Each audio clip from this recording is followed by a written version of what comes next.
speaking of which, Yuska Bankarina, are you with me? That's what I like to hear, ladies and gentlemen. One best of three. One of these teams are going into a grand final. It all starts here on Train, then Overpass, then Dust 2. But first and foremost, Astralis and mousesports ready to go, and so are our commentators. We have Henry G and Machine. Pick it up, boys. It would be an absolute honor. Thank you so much. It's time, ladies and gentlemen. Finally, we get into it. Our second semi-final. Astralis, they've besotted the crowd, there's no doubt, but let's see if they can impress with gameplay. Starting things off. Here we go then, ladies and gentlemen, the moment you've all been waiting for. And we're kicking things off at the main entrance. It's going to be Chris J trying to show presence towards inside, trying to keep those rotations towards inner. But mousesports looking ready to deploy. He's ready to deploy outside. It's going to be a quick exchange there as Watzek will take down Glaives. And it's a very, very quick approach towards outside here, Alex. This is about to be a brawl, Hank. Watzek, he's done well to get two. However, damage inflicted. Two remain for the CTs. Magisk's not tidy, but still finds it. Can escape and precise in the second. Chance, back thought. Astralis an advantage seized. Watzek, you can't do anything with this health, surely. One bullet from Magisk will do it, and they confirm it. 2 versus 4 to start things off. Lovely work from Aegis there. 3 kills towards the end.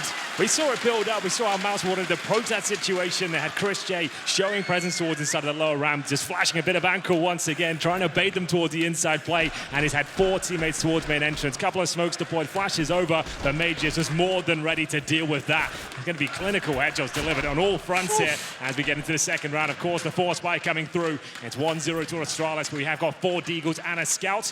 1 smoke, 1 Molotov already deployed. Fast play once again. Kerrigan trying to lead the charge here towards Ivy. He is so alone and yet so advanced. Frozen elsewhere, finds the first. Magisk will not be able to make the same impact he did in the pistol. Dupree. Oh, he loses the fight. Pop Dog, mousesports. They've got a real way into the second round force spy here. Glaives looking to change things, and it's a nice first. Little exposed though. Lots of different avenues of assault for them. Watzek there with his scout will fall back. A chance though. Glaives tagged, he does convert. mousesports, this is neat and tidy. Yeah, very nice approach there. The 1 Deags being delivered. No problem whatsoever. And Device left in a 4 versus 1. Absolutely no chance of winning the round. It's a nice reply here. As mousesports still yet to plant the bomb. They have to go recover that from T-Spawn. Device has a very small chance of doing anything with this whatsoever. We'll see whether he's connected position. Will you with any sort of success? 1 flashbang to his name. The mousesports look like they've done enough here. The Desert Eagles, so deadly in the right hands. And there's the bomb, safely planted behind the smoke. And a special treat for Kerrigan upon arrival. An M4 from Glaives. Cold, dead hands. 1 more M4 in play, and that's still with Device. I don't know if mousesports are too interested in hunting him down. Much more interested in just preserving the round and preserving what they brought into this. Of course, full Kevlar with their pistols, and it was enough. Frozen was the one to draw blood. I believe that was a fight towards Ivy.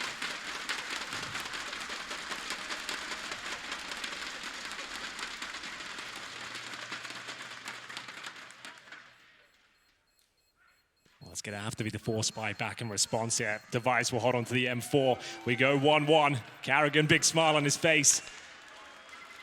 Device will survive, so will the 4 players at mousesports here. And what will the response be? I'm expecting plenty of scouts to come through once again. Only $1,400 though, coming into the reserves of Astralis here. The Deagles will be purchased. Dupree, a bit of a master with that weapon. Deagle, no Kevlar for now, but he has got a flashbang. Not fully investing here, guys. Even though they've got the saved M4, going to just be partially buying into this, reserving about $700 per player. And here's the replay of Kerrigan. He has looked incredibly sharp this tournament. You've got to give it to him. Yeah, and it seems like it tends to be on that T side when he's the one that brings the fight to his opponents. He's definitely got that aggression within him. Leading by example. Into the third then.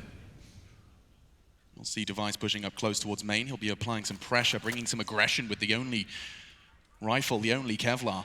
And in terms of the setup, no real stacks here from the CT side.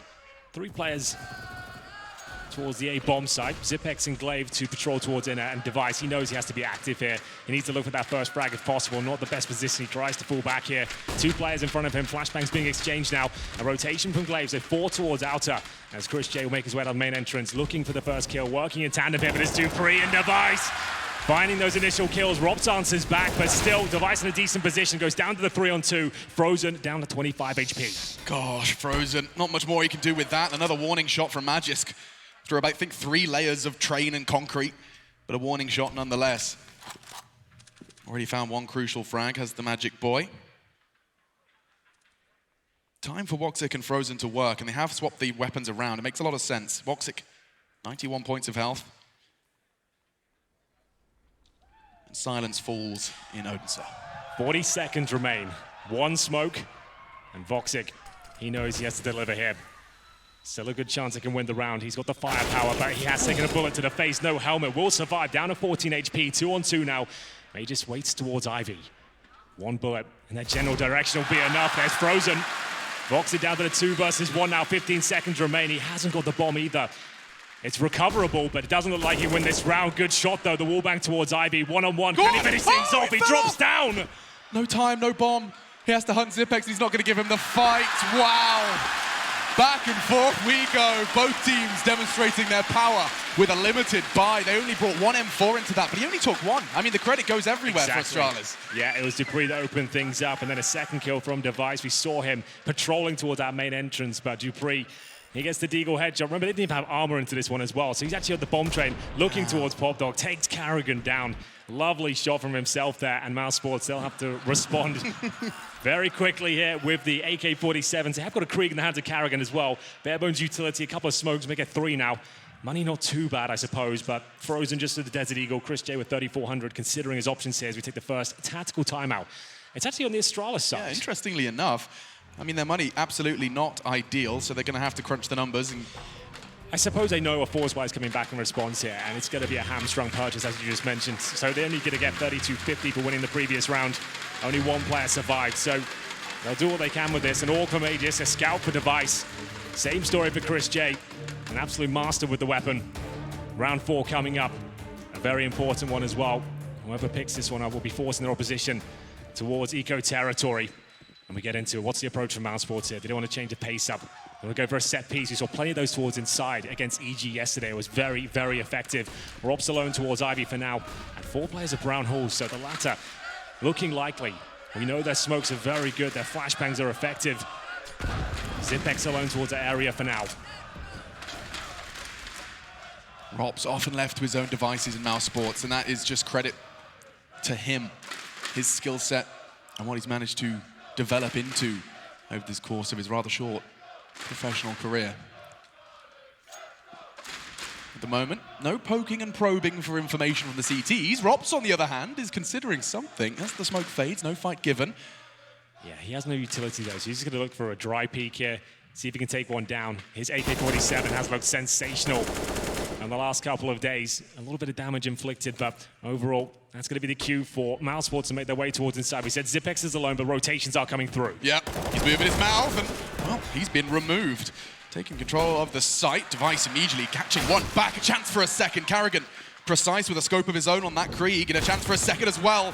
Now the molly arrives. mousesports, they're flying through this one. Rops eventually confirms the round is theirs. Glaives will just be looking to cower and preserve the M4. 3 frags from Kerrigan on the way into that site. Kerrigan stepping up. I'm really enjoying what he's doing on the T side these days. He must have been putting in the man hours at home because his aim looks impeccable. Remember that moment yesterday, the banana by the logs, managed to get 2 massive opening frags to keep them alive on Inferno. And there's going to be 4 players surviving here. A very strong force buy from mousesports. Just Glaives to survive this time. He's all the way in T-spawn, but the hunt is on. Rops is coming in his direction. Needs to be very careful here.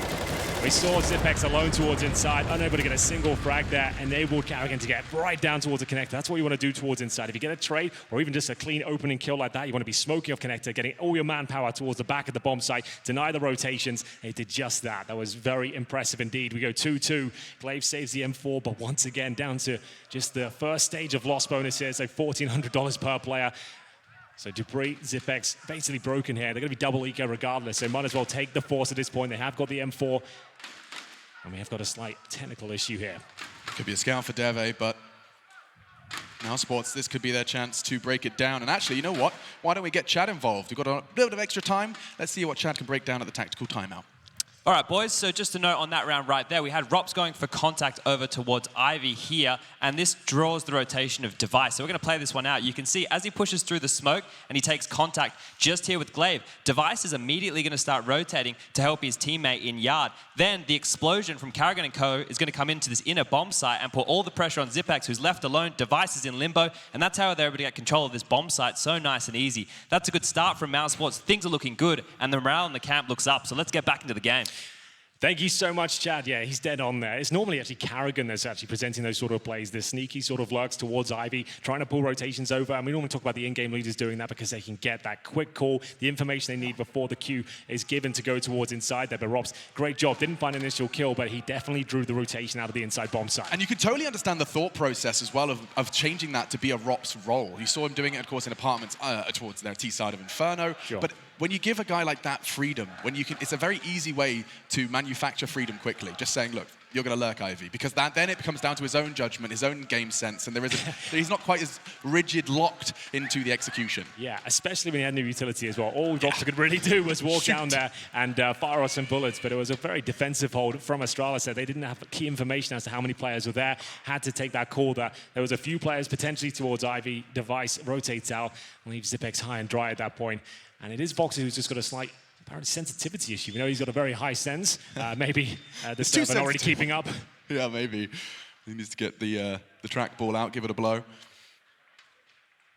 So far, we've yet to see a team find 2 rounds back-to-back. Just 4 rounds in, of course. We'll see how long this maintains. And we have seen that in modern-day Counter-Strike, the more the rounds are going back and forth, the more it favors the Ts eventually. Yeah, that's absolutely true. The economy system certainly favors towards the T side. Hopefully we'll be back in around 2 minutes here. So we got a chance to discuss the options going forward. Like we said, Astralis completely broken. After winning the pistol, they lost that second round force buy. It's been back and forth ever since. But as you saw, the T side coming with their force buy with 3 rifles there, a couple of deagles as well, and mousesports. They keep this up, they keep playing loose and allowing their style players to find opening frags like that. They're going to be in for a very good game indeed. We said yesterday was the peak of their ability. We're yet to see Voxy bring out the AWP. Alex, you had to enjoy what he was putting down yesterday. I mean, I can't believe the ace he pulled off, but that was just a little taste of what they were capable of. Yeah, Watzek, he's a talented individual, has been for some time. It's always the caveat of consistency that people pin to those rising stars, because they have such high peaks. You really do feel that drop-off.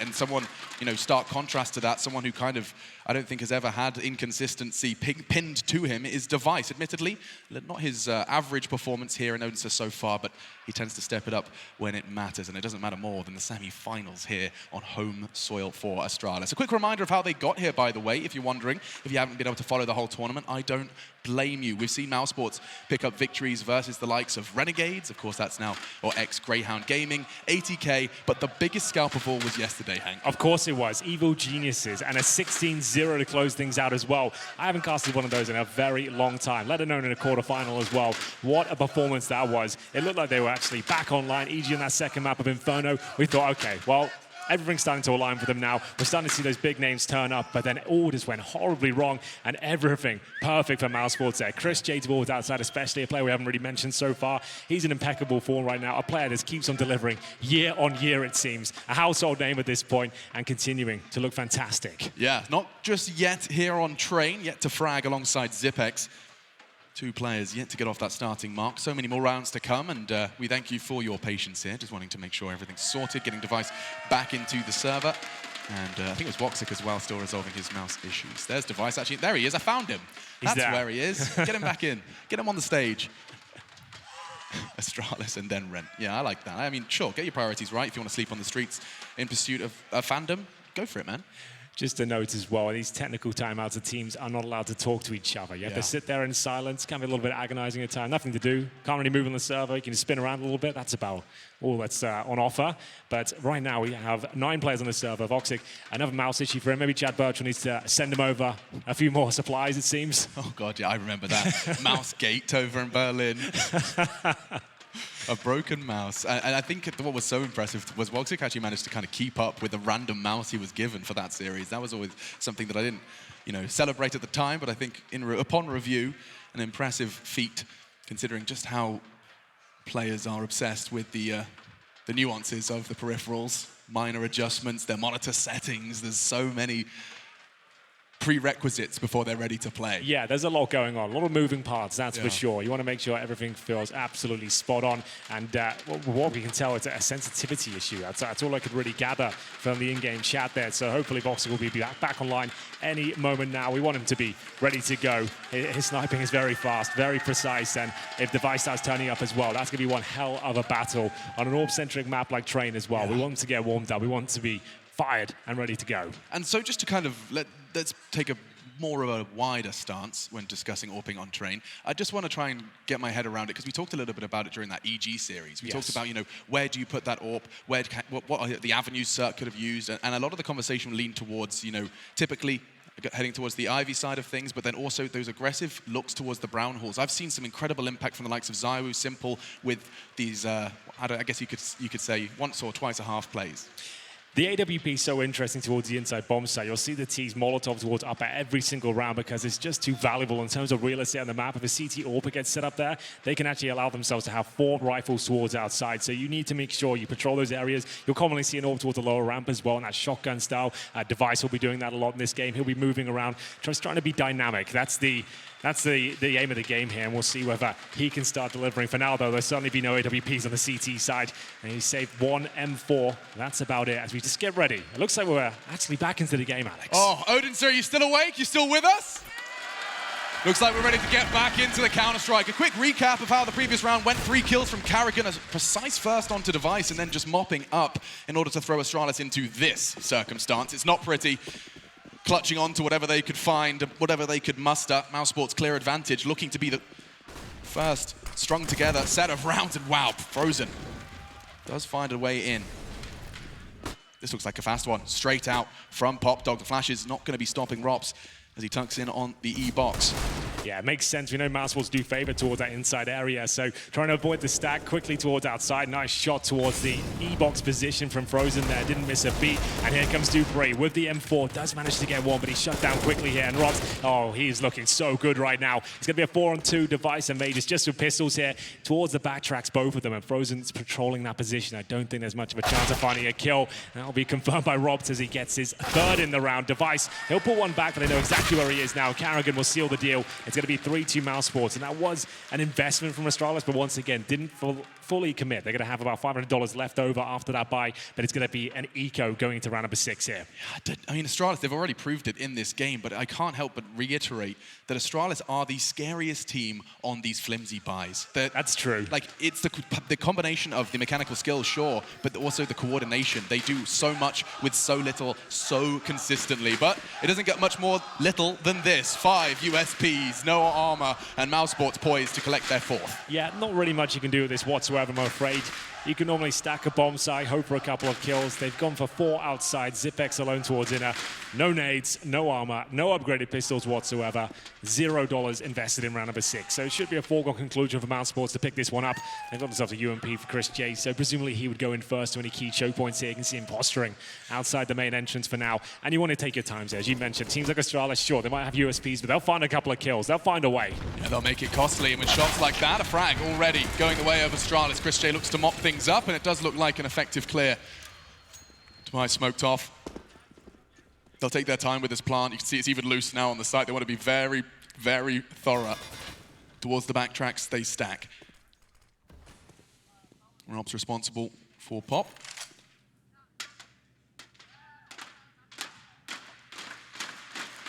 Well, that should be done now. The bomb's going to be planted, Alex, and we're going to have just a Device and Zipex looking for any sort of exit frags they can possibly find. But as we said, they're always going to find 1 or 2. As Boxer that goes down towards the main entrance. Nice positioning there from Dupree. And it's Chris J. He'll spot the final 2 players there. There's no way they're getting close to that bomb, but maybe they can cause some financial damage here.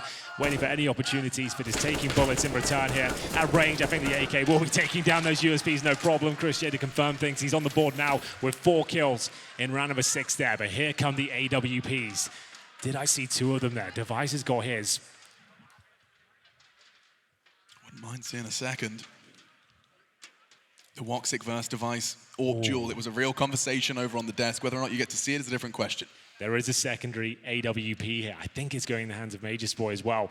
So that'll be taken towards the IV position and Device. Where does he want to play? He's got a glass cannon, but not a huge deal on Train. It's a very long-range map. You can avoid the utility More often than not, and we'll see the initial duel here. Watzek quickly out towards main entrance, takes down that secondary orb, and it's an early advantage, but not for long.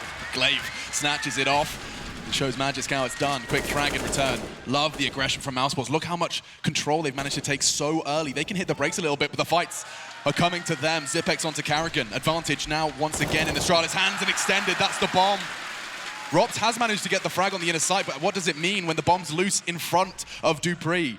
Frozen on the other side of the map as well. He's going to walk into the crosshairs of Glaives. Another frag for the in-game leader. Well, they know exactly where Robs is now. Well held from Astralis. Another difficult buy there. As you mentioned, glass cannons coming through. Not all the utility you would like. But now they've got 3 AWPs on the CT side to close this one out. You don't see that too often. But if ever there was a map to bring out multiple snipers, Train might be it. Robs with 1 minute on the clock here, making his way back towards T-steps.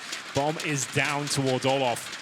At this point, you actually might even want to take over those 3 orbs. I don't mind that at all. And we have got a nice position here from Dupree, but he might be pre-fired here by Roth. We'll see. It's going to be a nice clean frag and 3 players surviving there with the AWPs, and it's going to be a Krieg picked up instead. So Glaives making sure he gets that weapon, which is not available on the CT side, but very powerful indeed. It really is.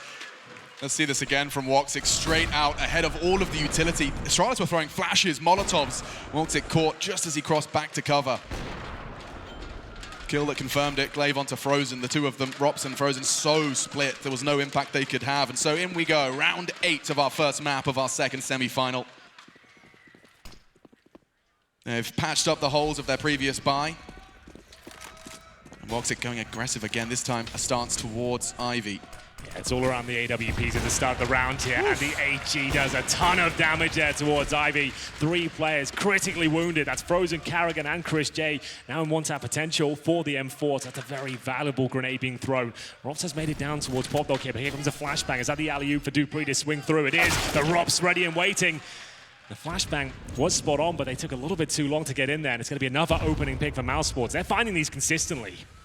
Yeah, and throughout their series yesterday in their quarterfinal, they were conceding the opening duels to Evil Geniuses. Despite map victories, they're very, very capable of overcoming deficits. Well, not this time. They seize it. 3 players towards Ivy. The flashbang comes through, but Watzek ready and waiting. That's the cue to go now. 5 versus 3. They know the rotations are there. But Aegis holding strong with the AWP. Is that going to be enough? That might be. Glaives from the bomb site here. It's actually a 2 versus 2 quickly, but both players with AWPs here. It's Device and Aegis. 40 seconds on the clock, and the bomb's down towards E-Box. Yeah, mousesports, it looks so good for them, but now from either side, Astralis can strike, a shot missed, and jumping through the smoke, Device will punish. Frozen, a very scary circumstance from both angles. They get it. Device and Magisk. We talk about the double AWPs. It's all the double AWPs that they need to find the 4th.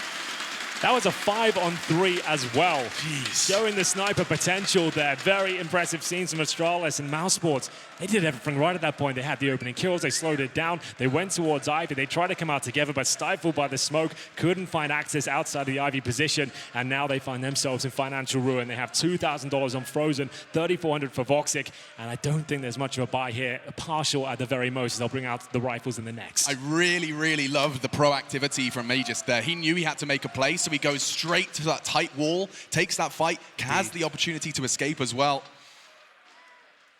He did just take the initiative. Let's see that again. This is what I'm talking about. He goes and forces that fight, gets the equalizer, gets away, and then with enough presence shown, Watzek gets caught off, leaping through that smoke. It can look silly. This one, not so much. Lovely bit of team synergy between the two of them. Yeah, just containing them towards that Ivy position. But here it comes, round number 9. We are going to have a Desert Eagle and a couple of Glocks as well. There is a scout for Robs here, and they make their way towards Brown Halls. It's going to be Zipex at the lower round this time, backed up by Device and Dupree, making sure that Robs can't get any control towards Popdog this time. Just sending them packing as Christian goes down to 21. It's 0 for Kerrigan.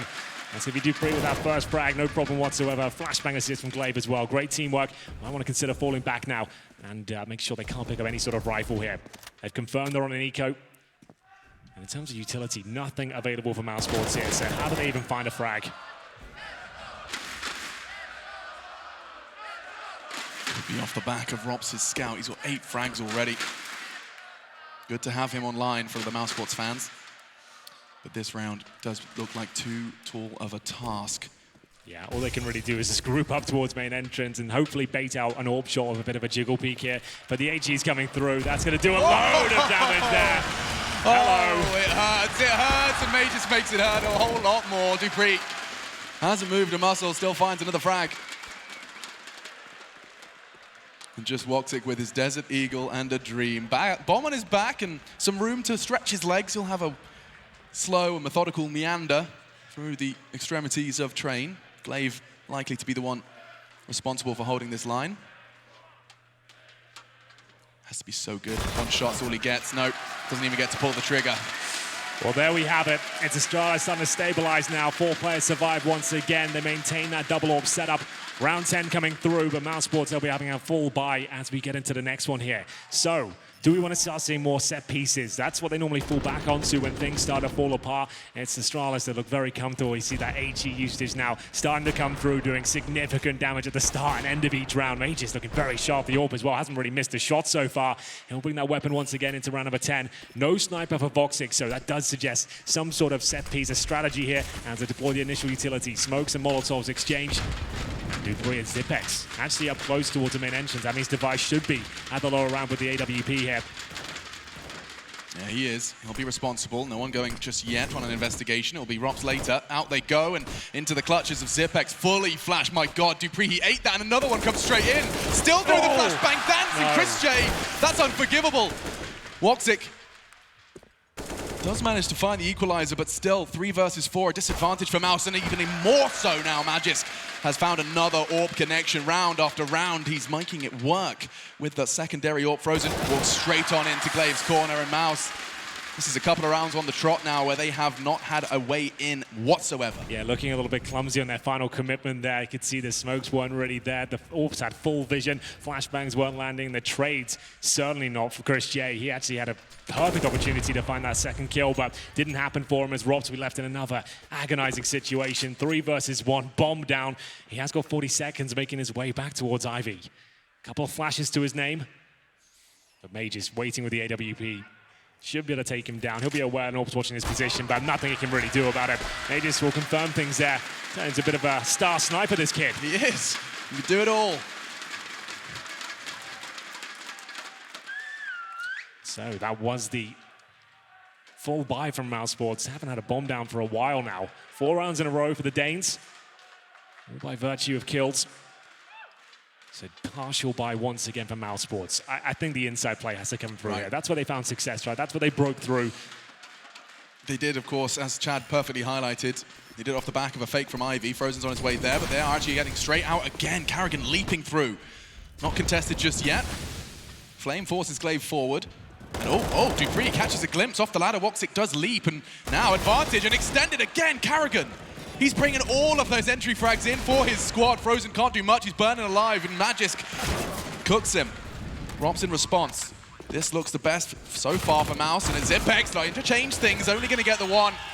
mousesports revitalized in what did seem like Astralis were running away with things, but they're going to take a whole lot of upgrades into the next. In fact, you talk about the double ops on the CT side. How about the T, Henry? How does that make you feel? I don't mind it, you know. It can work. You've got 2 very capable snipers on the mousesports side. You've got Chris J and Vox. It's actually going to go in the hands of Rops for now. We know he can use the weapon as well. And this is Kerrigan getting it done once again, finding that M4, spraying down Dupree, no problem. They run away with the round there. The partial buy is successful. They've stolen the funds away from Astralis here, who will have the single ore once again, but a 5-7 for Glaive, MP9 for Dupree. Will they be active at the start? And I think they will be towards Ivy. Magus is in position for the swing. Once Device pulls the trigger, that's his cue to go. Waiting for his opportunity now. Flashbang comes through, is behind Magus, and now he has to do something about this. There's the swing. Can he find both kills? He absolutely can. Great work. Exactly what they wanted out of that. They did lose Device, but they have the man advantage for now and full control of Ivy. It's going to push Rops down towards that lower ramp, making his way through. But Zipex, he heard all of this. He's ready and waiting behind the spores. It should be a couple of kills for him as well. Swings round, but nice work from Rops.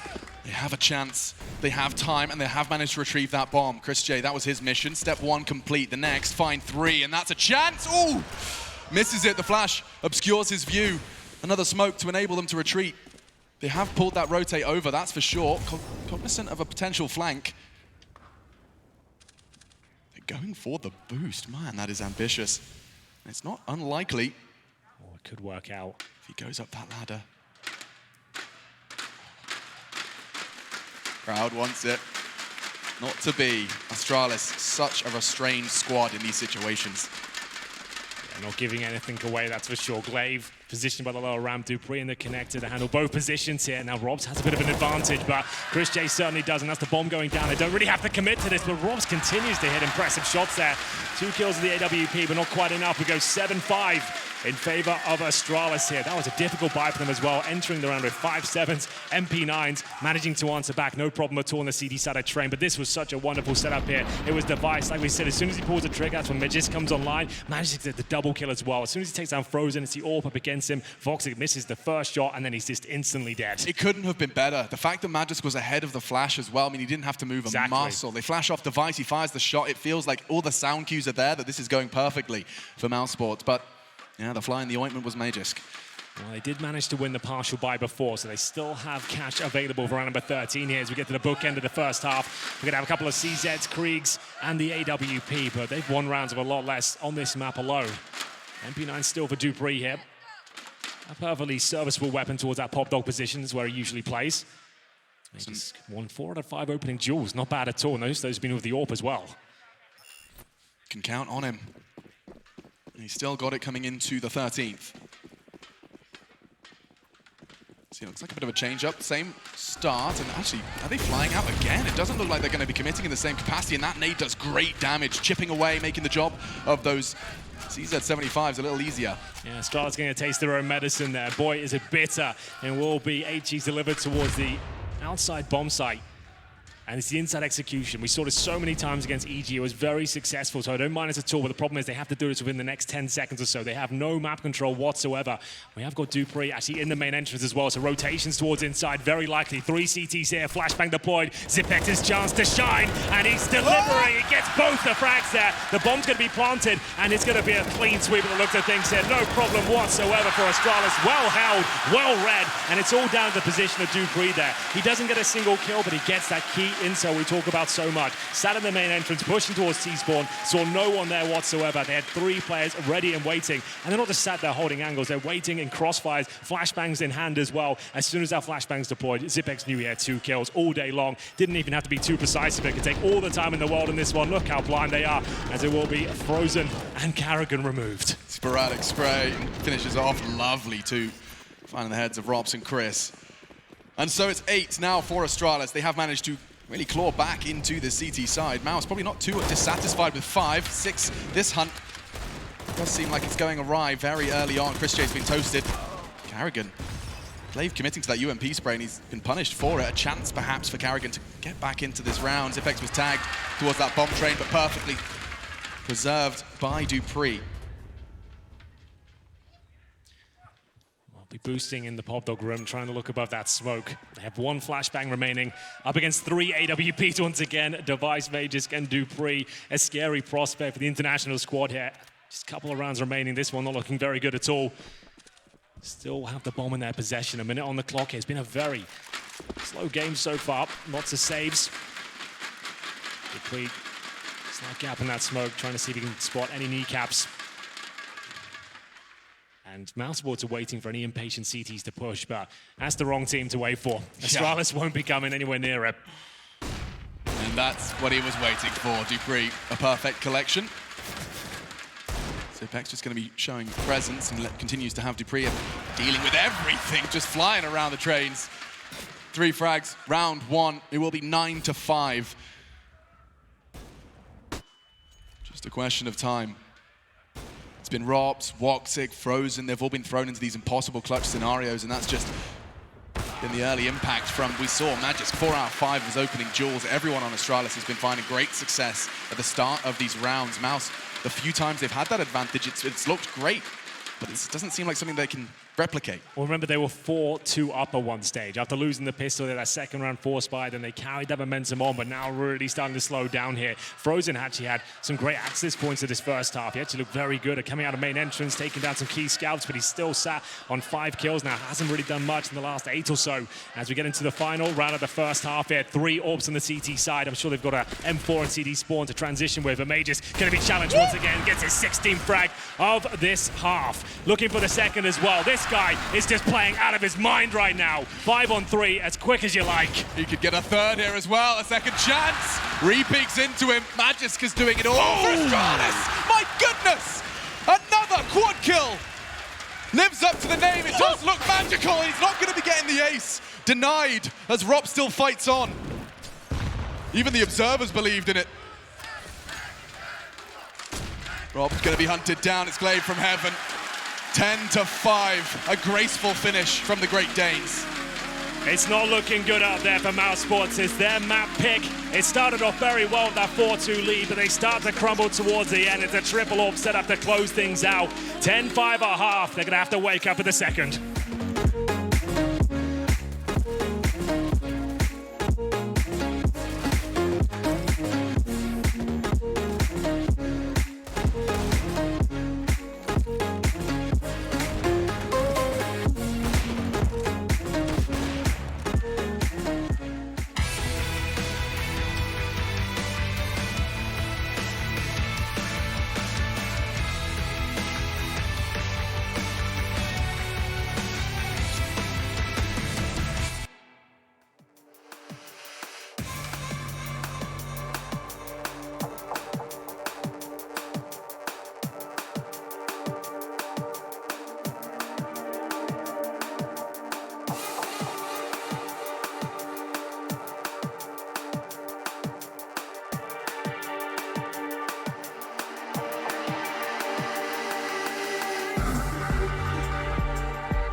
Rounds for Astralis for the first half of Train. We do see mousesports start to flounder just a little bit. The guys at the analyst desk discussed there are win conditions and they are players' names. This is a star-studded international roster.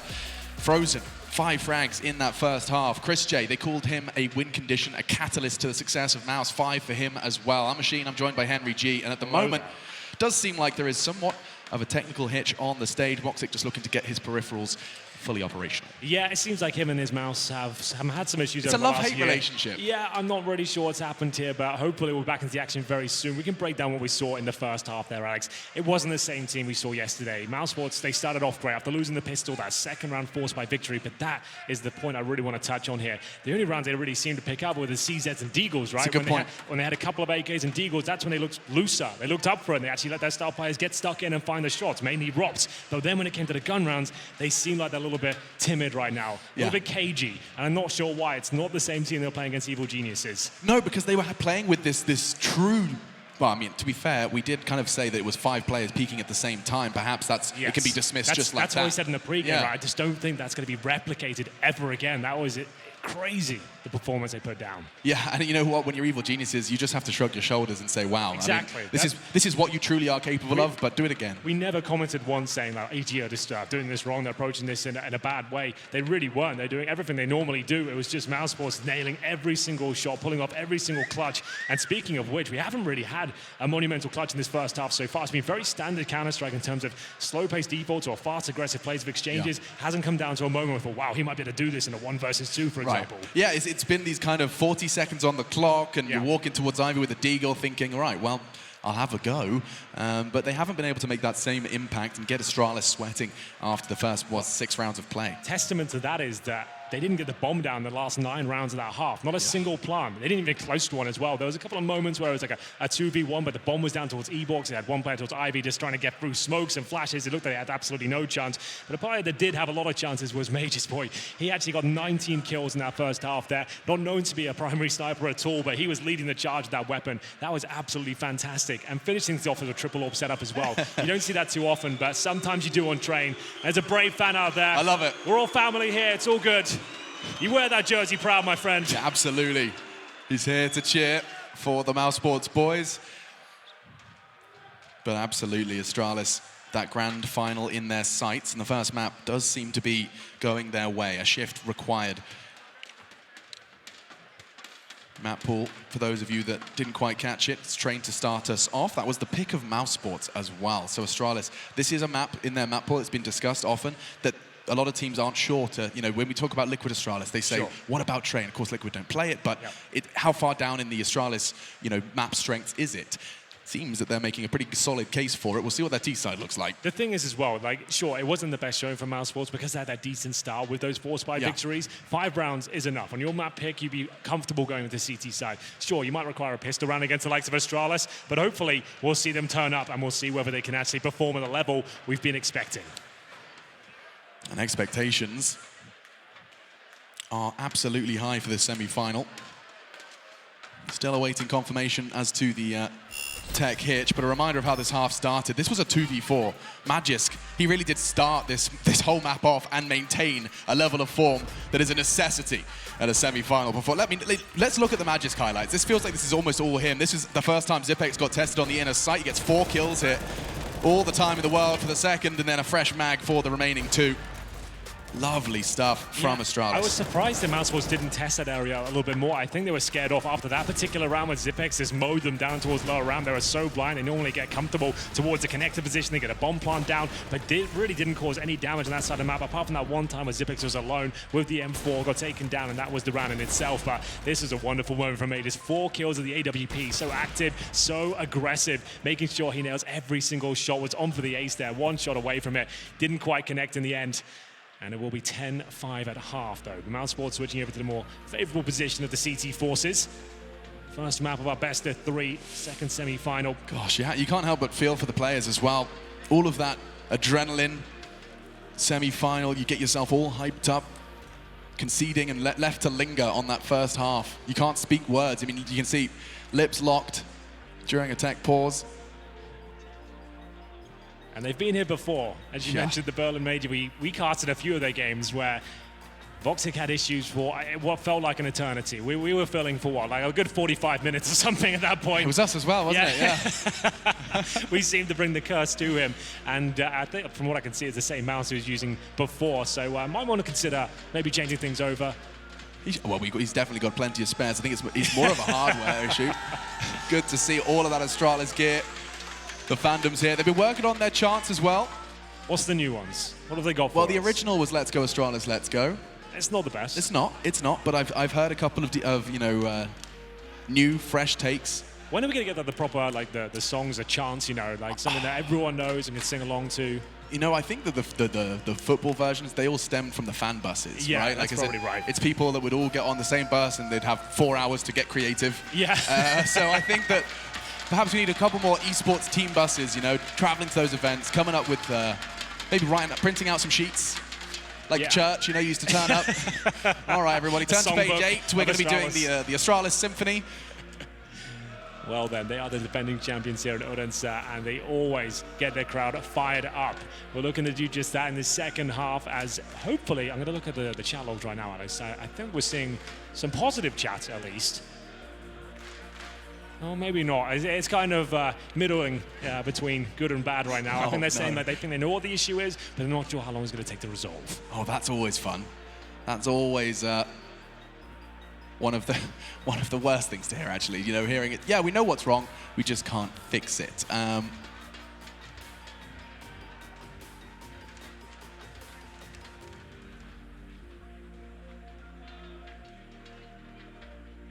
In terms of pistol approaches, we can talk about what might be happening from the Astralis side here. We've seen plenty of training at this tournament alone, and most teams actually favoring towards outside bomb side with the 2 smokes either side of the bomb train itself.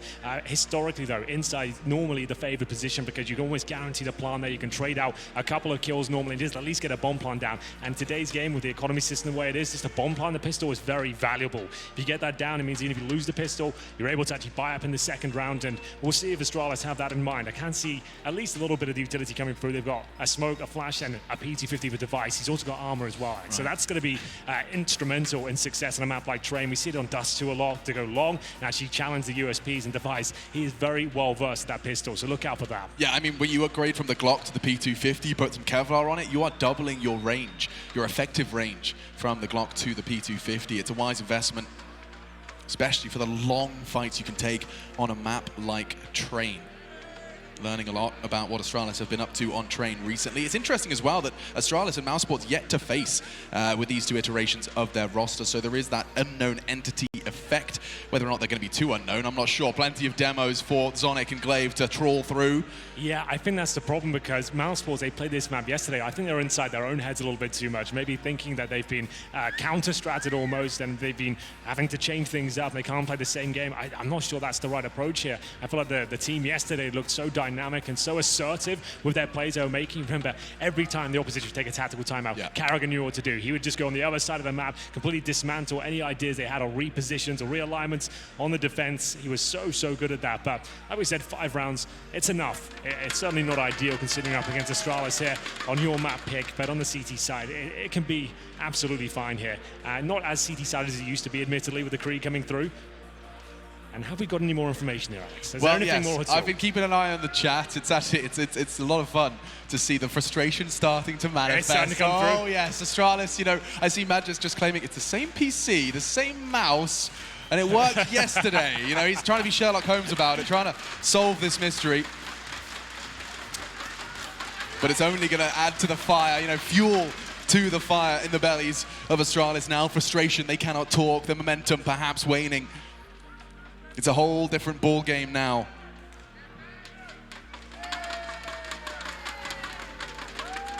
Kerrigan's had enough.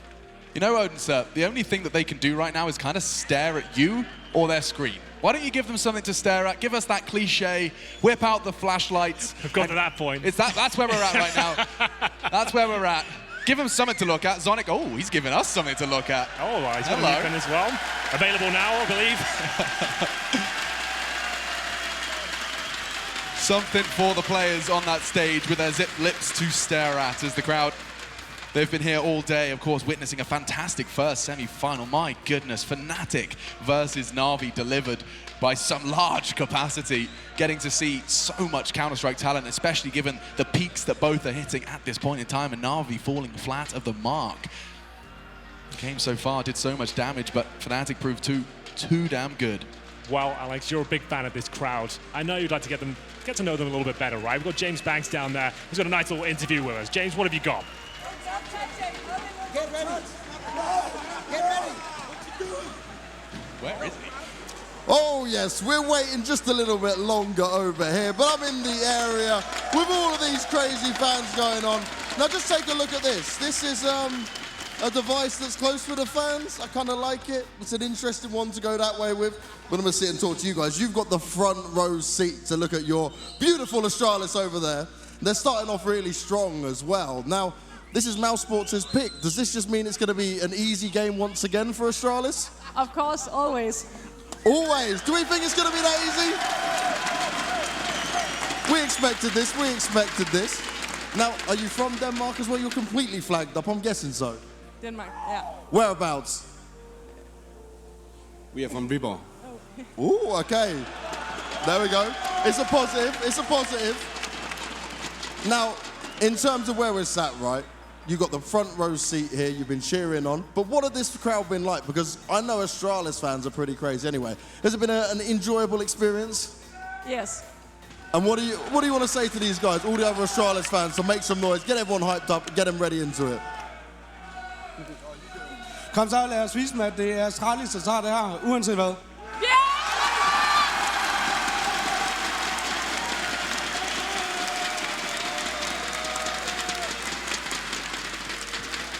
Thanks very much, James. And of course, the crowd one more time. They got their clackers. We have got an update for you.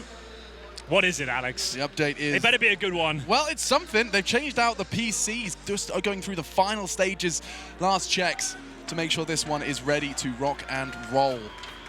If you have just joined us, a tech hitch for the mousesports side, just hitting us on the half, yeah.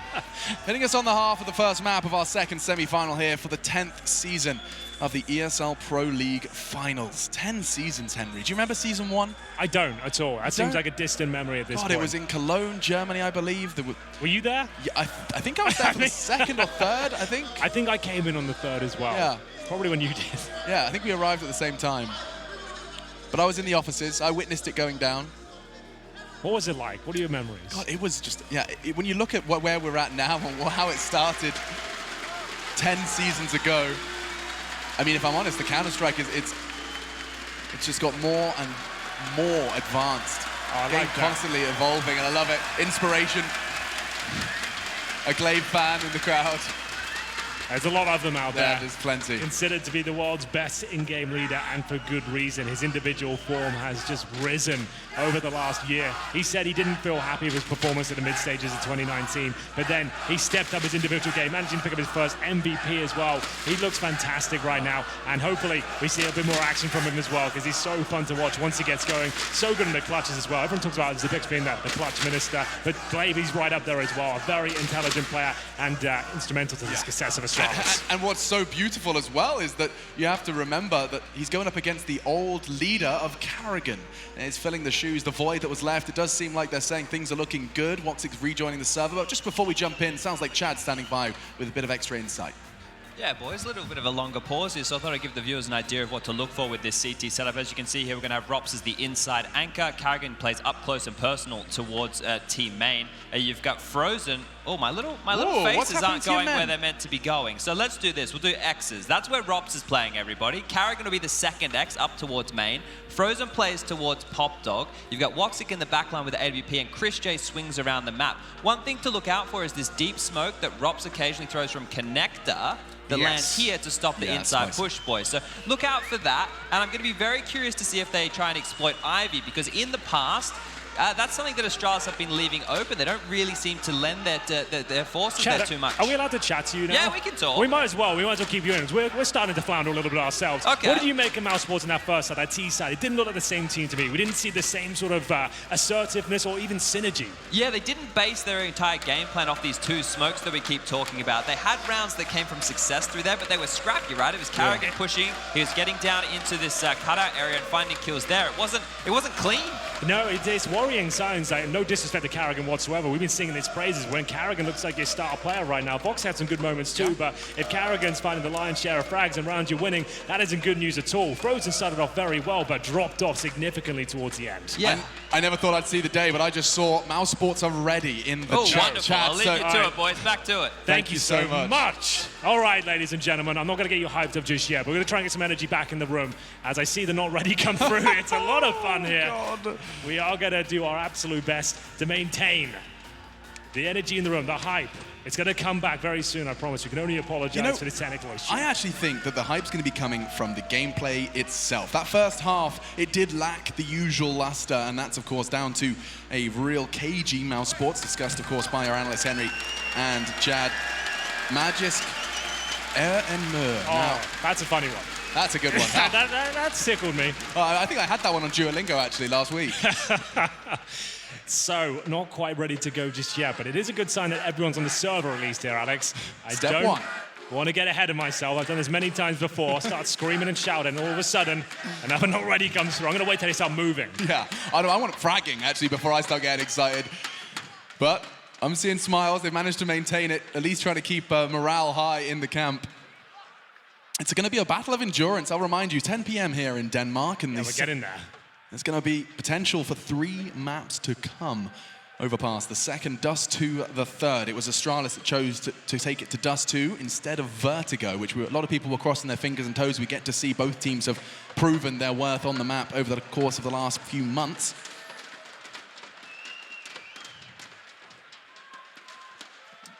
Well, there is some chatting going on now.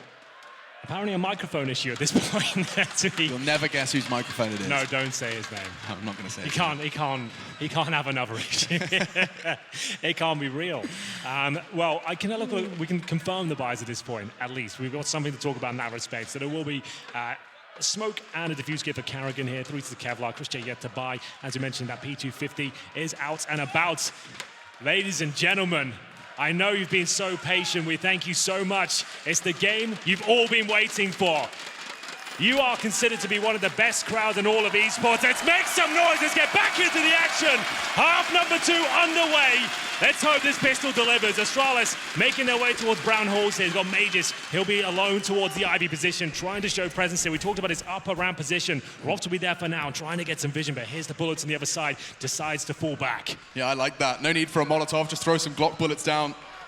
Does force Rops off. Kerrigan will be supporting in tow. Long range, works for the USP. Doesn't have any Kevlar though, so could get thrown off should they choose to commit, but not the case.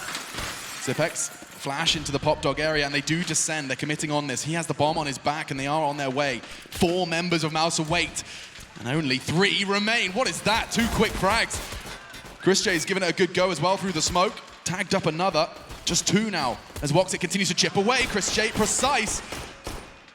This will be the mousesports pistol round. They needed this one. You said 10-5 on the half. Yes, it's their map pick, but they're coming into the CT side. Win the pistol, do it cleanly, get the juices flowing, and we could have a competitive train. I think we might do at this point. That's a very clean round there from mousesports. No problem whatsoever. Astralis going towards the inside position at the start, just to make sure there's no intel on that side of the map. Flash down towards Pop Dog, try and pinch that the outside bomb site towards Ivy, main entrance of Pop Dog, boxing in his P2000. There's that sensitivity issue. It's absolutely under control at this point, as Chris J shows us how powerful he can be with the USP as well.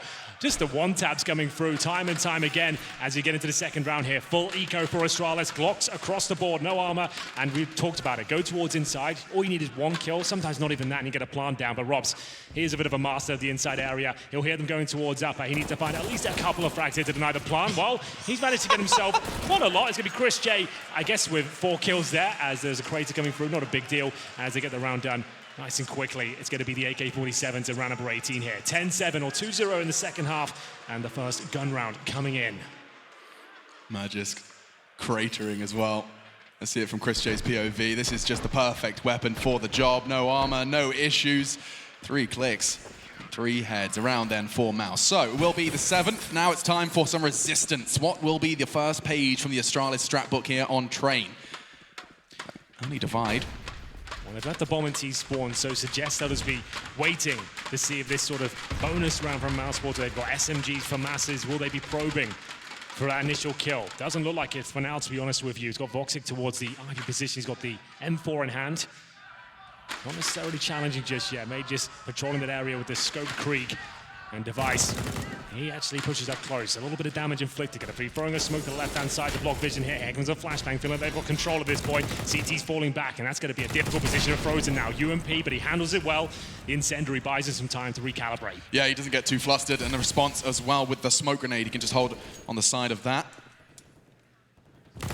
The default from Astralis, it's got them some information. They probe now towards Ivy, towards Pop Dog, but it's time to gather the forces. The cavalry prepare to charge.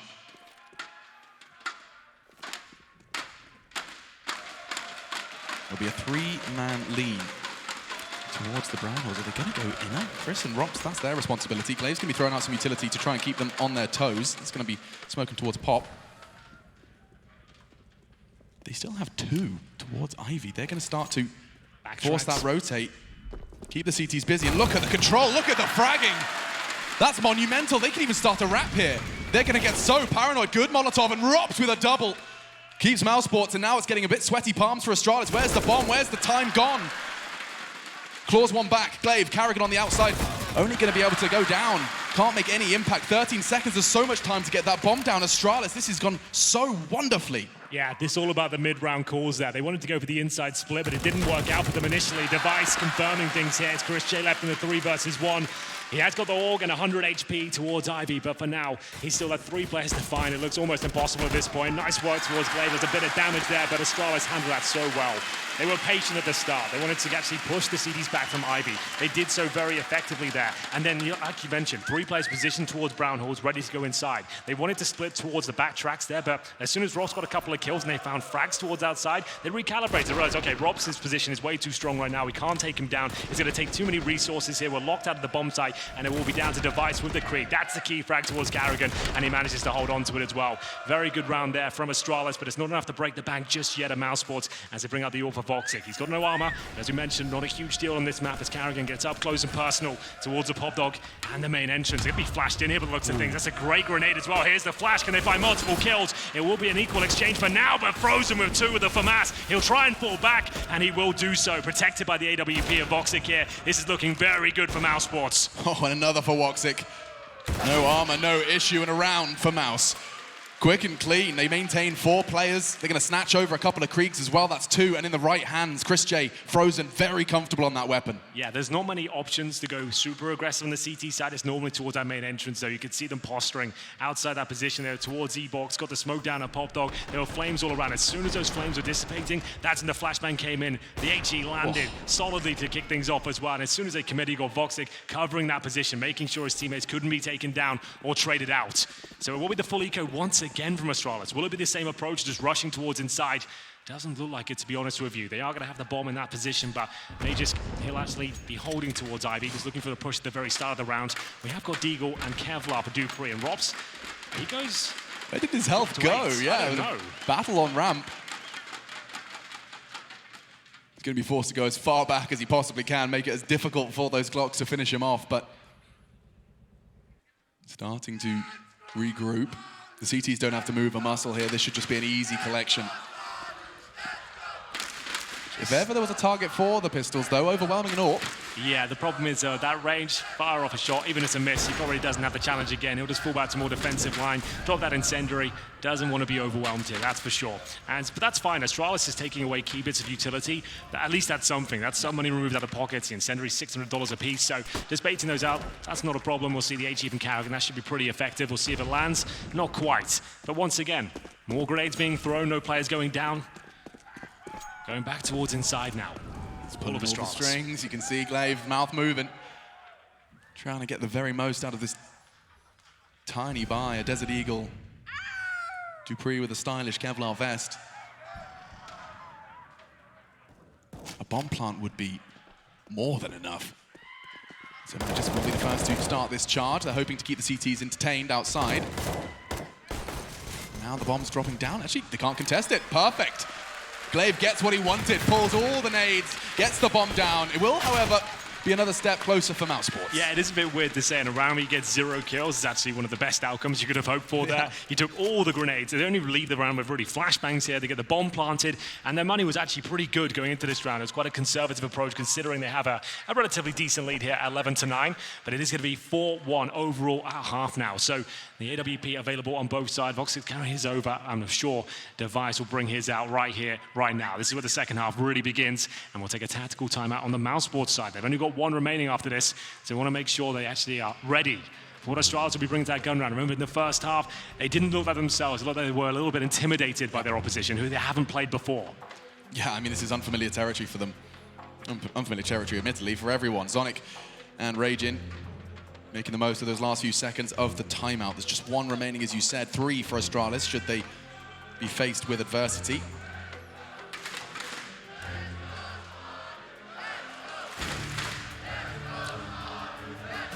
Well, here we go. Round 21. The plan has been made on the mousesports side. What's the response here from Astralis? We've got 3 Kriegs. The AWP for Device. See Chris J. Frozen make their way towards Connector. Looking to cause initial damage with the grenades if possible. The incendiary deployed. Dupree sits in the corner, not taking any damage from it for now. Very slow. Ooh, Watzek, on the other hand, did start burning.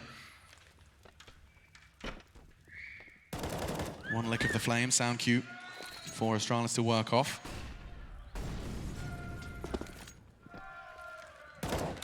So Chris J, he's catching glimpses, but realizing there's an AWP in play, certainly a possibility for that. But in the meantime, Frozen will catch 1. Chris J, another. The frags are coming in for mousesports. Magisk in 1 quick response. He wins his duel on Ivy. There will, however, be a CT to fill that gap.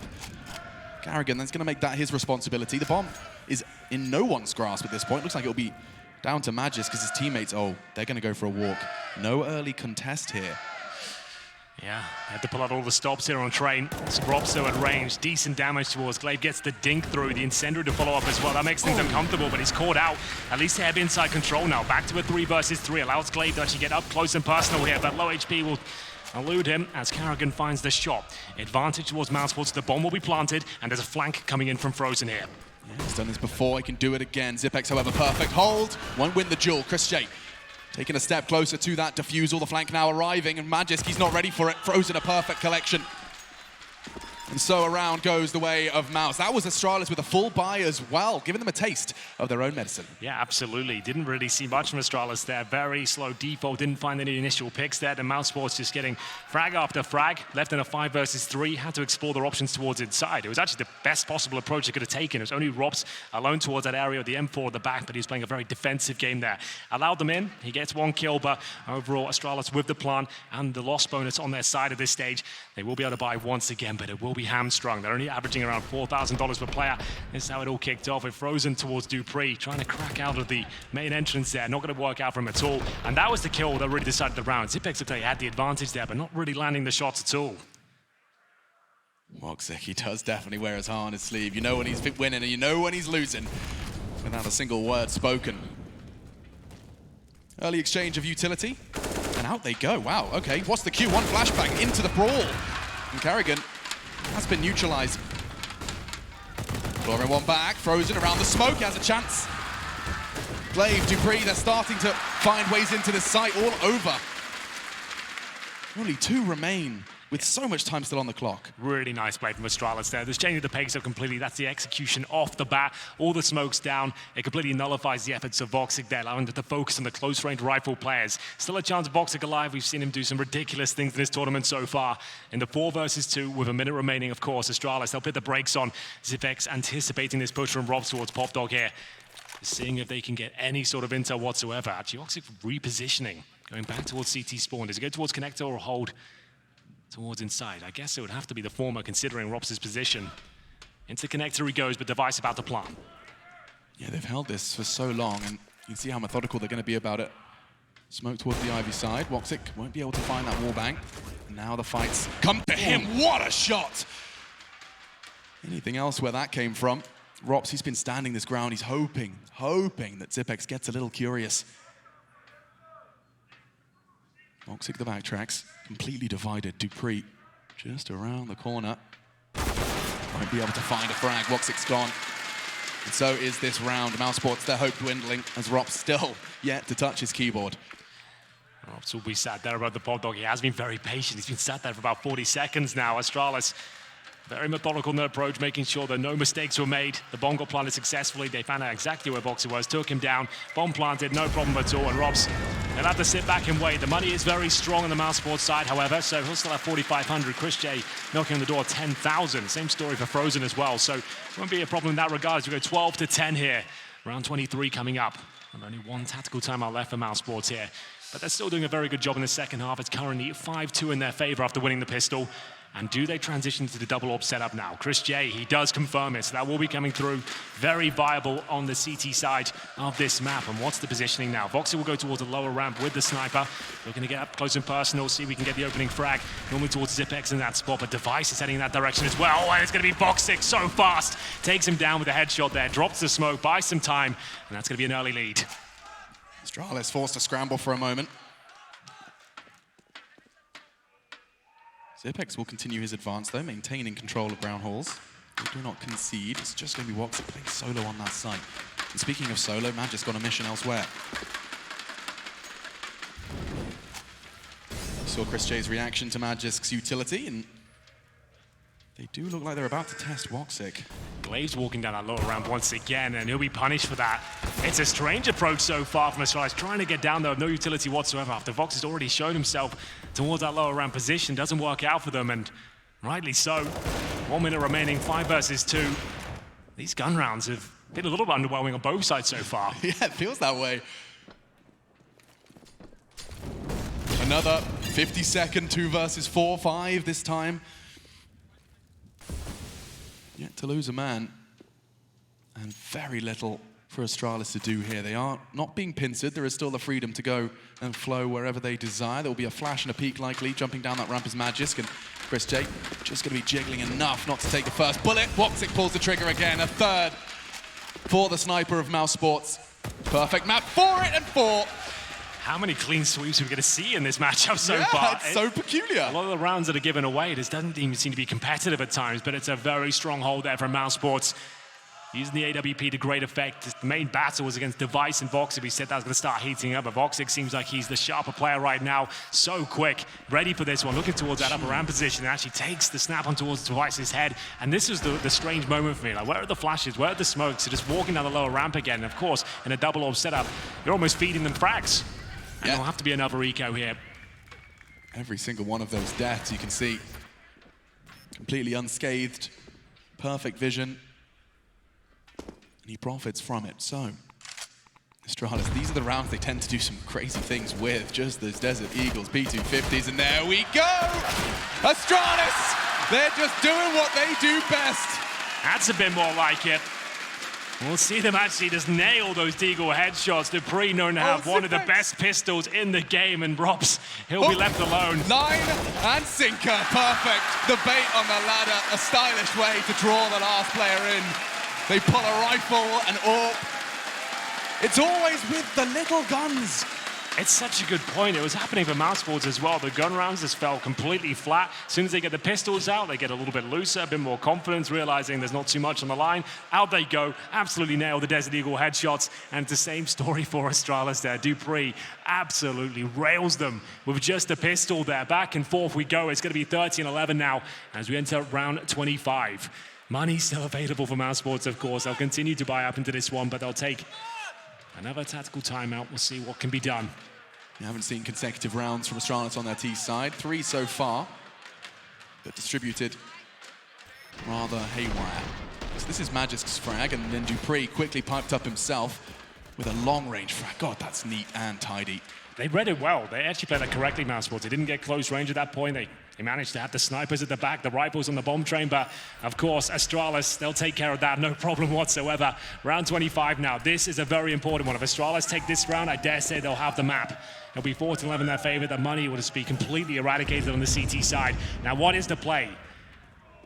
The T commitments on either side have not looked fantastic in the gun rounds here, but for now, 4 players towards inside. Magisk alone at main entrance, making sure they don't get that key information we talked about in the first half. And it'll be towards Pop, though, they explore their options first. Frozen not in there this time as Dupree watching that lower ramp. No sniper presence for now.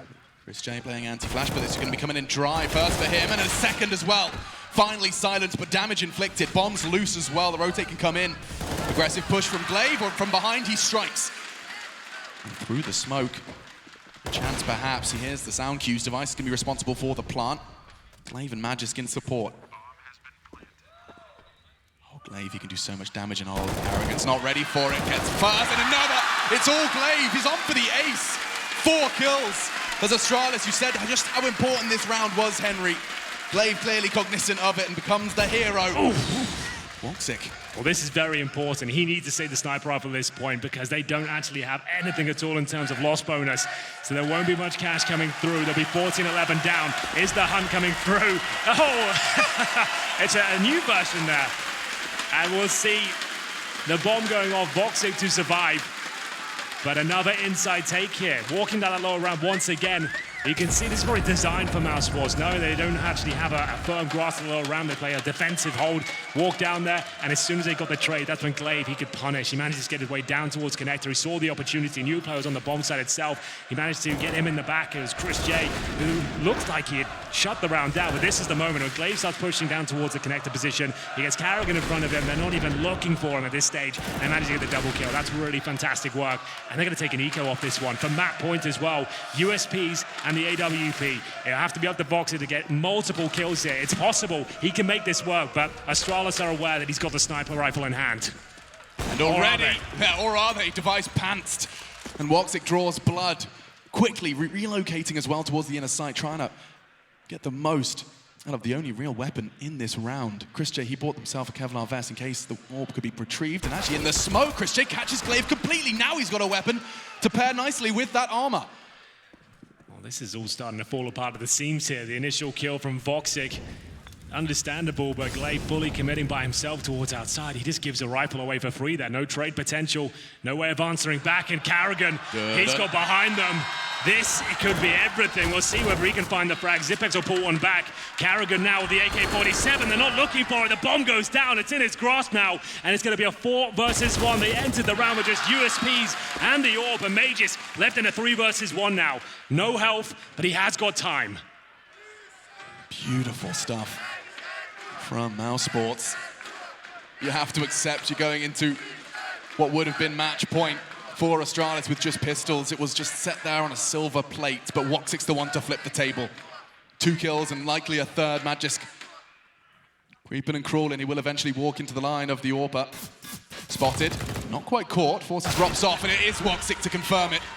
mousesports, a sigh of relief across the board. They survive off the back of their hero orb. A disappointing round from Astralis, but like we said, those rounds are absolutely possible there. But you expect them to pick that one up. The fact they're up against default pistols or 1 sniper rifle there. This was a great job from Voxer, but still, what are they up to? Why is Glaives just walking up by himself at this point? As soon as you know the sniper's there, presumably, in my book at least, you're calling the fullback, execute towards inside, and go in together. Not 1 by 1, giving up rifles, and then being vulnerable to flanks as well. Kerrigan comes all the way from Ivy, and no one's watching it.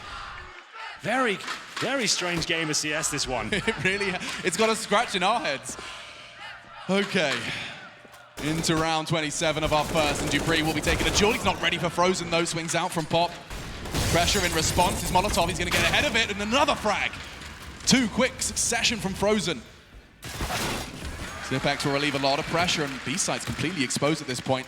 Robs will be kicking himself at that one. The fact they had the 5-on-3 advantage there. It's not the end of the world, but he certainly has given an access point towards it. Chris J rotating that secondary AWP, looking towards the ramp. It's going to be Frozen though. He'll be finding multiple kills here. The flank coming in once again. A beautiful spray down. Astralis.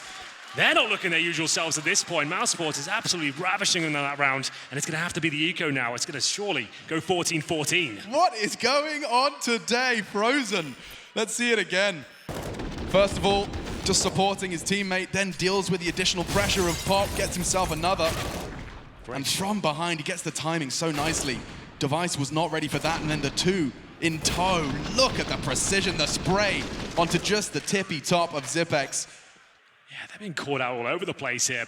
Has to be the full eco now. mousesports look down and out. They had the USPs only, a sniper rifle, but now they're right back in the driving seat. Full eco for Astralis. Glocks once again. They managed to get the bomb down this position before, but surely not going to be allowed to do the same. They waited for about a minute before they committed. This time, picking up the pace somewhat with 5 players towards the brown halls for now. No utility, it's just going to be the bodies. Laid up there, ooh, so close from doing so much, but not the case. So they come in fully equipped, will try and get that bomb down. Not going to be contested. I think that's the plan working out wonderfully for Astralis. And now just a question of collecting. No chance to win the round, and it's confirmed. But another bomb plan. They'll get an extra $800 injected into every single member of Astralis' bank account for the next round of play. Well, that's the main thing. That was the objective once again, but another clean sweep. This has been a very odd game. It feels like almost every round has 4 or 5 players surviving on the victors, but now we will be getting to the very last couple of rounds here. Will we see overtime? That's the question. Who will be getting map point first? As money stabilizing for Astralis, but they're starting to drop off now. And here comes another tactical timeout for the Danes. A team known for their tactical prowess, staying calm and cool and collected under pressure, but their execution so far, their general awareness of the map and the vulnerabilities to the flanks especially has not looked on point. Raging on the microphone. It's going to be grateful for this opportunity given mousesports have used all of their timeouts. Another chance for him. Coming into the closing stages of our first map of the semi-final. mousesports, they managed to keep it competitive. The first half, they felt like it lacked some luster. But this is what they've managed to muster in the second half. Take a look at that. You can see these sprees of rounds and just 4 for Astralis. Frozen really coming online at this point. He was slow in that first half after a great start, but he's already given them hell now. As we enter round number 29, let's go. There will be 5 rifles across the board for the Astralis side, and another default by the looks of things. The device makes his way towards Ivy. Mages patrolling main entrance, but Watzek, he's had enough. What is this play with the AWP? Surely he's done for. He misses the shot. Zipex will punish. I like the audacity of it, but he gives it up. Oh, and Frozen wasn't ready for it. Thought the Flames would make that corner a problem for Dupree, but no issues whatsoever. 2 early frags in favor of Astralis at a crucial juncture. Chris J looking to find something, and he does. Ivy no longer a threat. Chris J certainly is. Will reposition. Such a powerful weapon on these long sight lines here on Train. This was a 3 versus 5 for the CTs. Clawing one back. They still have a shot. They still have their heels dug in. But Astralis, they don't have to rush anything now. They know they have that advantage. And now you can see the conversations ensuing. How do we finish this? How do we make this neat and tidy? We still haven't had a single clutch scenario, just to note that. This is very rare. Not many post-plant situations. It's all just quite convincing victories. And will this be another one? As Astralis have the lead for now, but Chris J walking towards Ivy with conviction. Glaives will find him. He had low HP, had to nail that shot. And now the last 2 players of mousesports scrambling to make their way towards back outside. It's Kerrigan towards the main end, the connector position, excuse me. As we'll see him get towards the bomb train. Is this going to be enough? He's got no utility whatsoever. Rops has to watch inside. Needs a couple of kills here. There's the first, but can he get a second? So Glaives goes back in. Kerrigan saving the day. 20 seconds. Now the pressure's elsewhere. Good damage inflicted, but Zipex survives. To finish is Rops. Does convert 1 versus 1. You wanted a clutch? Well, Rops is the one to try. Is Magis the one to succeed? 15 to 14. They take an opportunity and they run with it. Finally, we see a 1 versus 1 there. 2 of the most capable players on the server, Magisk and Robs locking horns. Robs had the disadvantage, unfortunately for him, considering Magisk knew exactly where he was. A decent effort from Kerrigan, I have to say. It looked like he was down and out of the round, had to rotate in from the inside position, manages to get 2 kills. It might have been enough on another day, but apparently not. It's going to be 15 to 14 now as we get into the final round of this first map. The money is available for mousesports. That's not going to be a problem whatsoever. And we'll see 2 AWPs come out once again. Right down to the wire here. I've got that tingle, Henry. I've got that overtime tingle. I think you might be right. Astralis, they have not been able to put more than 2 rounds in quick succession. Between 24th and 25th, they did. And now here in the final round of play in regulation. It's gone all this way. What is the play from Glaives? What does he choose? How does he move his pawns? It's going to be a flash for Zipex to go wandering through brown halls. Magisk, however, has caused some early HE damage, and Kerrigan's looking to inflict some more. Pushing towards main. Oh boy, he's insane. Quick double, Frozen's onto Glaives, and this one looks like it just gonna slip past Astralis overtime. Not yet confirmed. Zipex makes sure of that. Yeah, that's a good response from Zipex, but still so much work has to be done. Kerrigan, the hero once again, 2 kills towards main entrance, has left them in a very advantageous position. Device and Zipex, you can see the tension on the eyes of Regin there. He knows there's still a chance they pull this one off. Looking for overtime now. Should be locked in as things stand. One Molotov, one Flashbang available. Both players in towards this main entrance position. The Molotov delivered. Waiting for a reaction here. Kerrigan is low, but the flame's not touching him at all.